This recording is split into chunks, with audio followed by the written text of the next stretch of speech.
Hey there, gamer guys and gals. Today we're reviewing a game that was published by Red Elected Games and two awesome partners. And you can grab this right now for $7.99. And it was developed by Cross Game Studio. And it's Jack in a Hat. And it's a really fun retro game. I think my favorite thing about this game is the music. The music is really, really outstanding. It's got little cutscenes that you can see here with story that you can read and cute animation.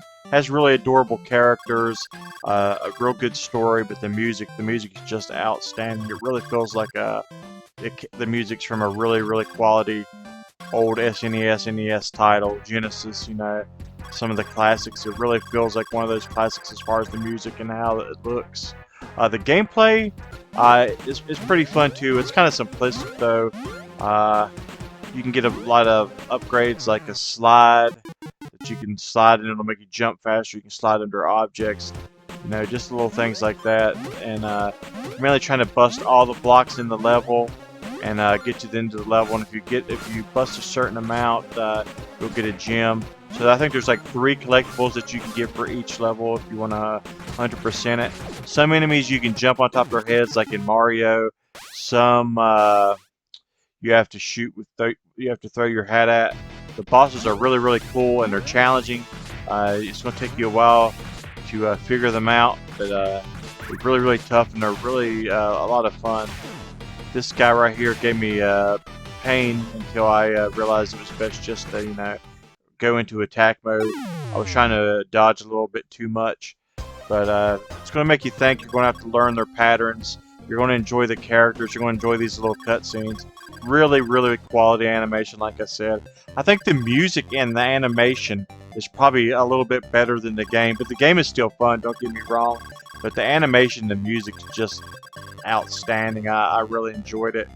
The game is fun too, don't get me wrong. The achievements, I know a lot of people buy these inexpensive games for the achievements. The achievements are super easy. All you have to do is get past the first boss to get every single achievement in the game pretty much. They're not really missable. Maybe the dying one, because it's kind of hard to die. The game's kind of simple, and there's one for dying 5 times. So you might have to die on purpose a few times just to get that achievement. You see there, you can get a little health potion at the top. It will fill your health meter, one of your hearts up by 1. There's really cool, like the enemies, like you see in the back there. They're really cute and adorable enemies. This little guy, he shoots at you, and you have to stand up and throw. Each enemy has a different amount of hearts to kill them. There's checkpoints, as you've seen in that picture. I think the hardest part of the game is probably making some of these jumps and some of these, like traps that are set for you. Like right here, there's TNT that explodes blocks. I think this is the hardest part. I don't think the enemies are really that difficult. Maybe that little green guy right there, he's kind of tough, but it's a game that all ages can enjoy. It's not overly difficult that a kid's not going to enjoy it. If you have a kid that enjoys retro games, you're trying to introduce them to retro games. This is one that I think they could definitely handle. It's not that tough. I like the little ice here, like you slide. There's just every level's different, every level's unique. So you never get like bored with it. It's always mixing it up and giving you new things to figure out. The enemies are kind of all the same though. They mix them up a little bit, but it's kind of the same enemies, but they're enjoyable. I think it's definitely worth the $7.99. You should definitely check it out. I think it's a good game. It's not great. I think the animation, I think the way it looks, and I think the music's great. I think the gameplay could have used maybe a little more work, but it's still, like I said, it's still a fun game overall. I enjoyed the new upgrades you pick up, learning the new techniques. I enjoyed definitely the soundtrack.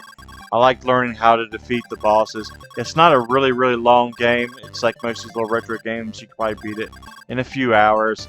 So it's one of those games you can grab and spend an evening with and have a really good time after work or school. But I think this is one you might come back to, though. I was saying that it's good gameplay, but it is a game that it does vary enough that it does have replay value. I could see you playing this again and enjoying it as much as you did the first time, the second time around.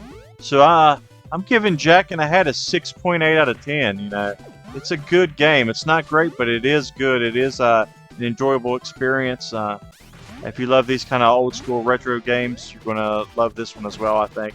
So let me know in the comments what you thought about it if you played it. And thanks for support, guys, as always.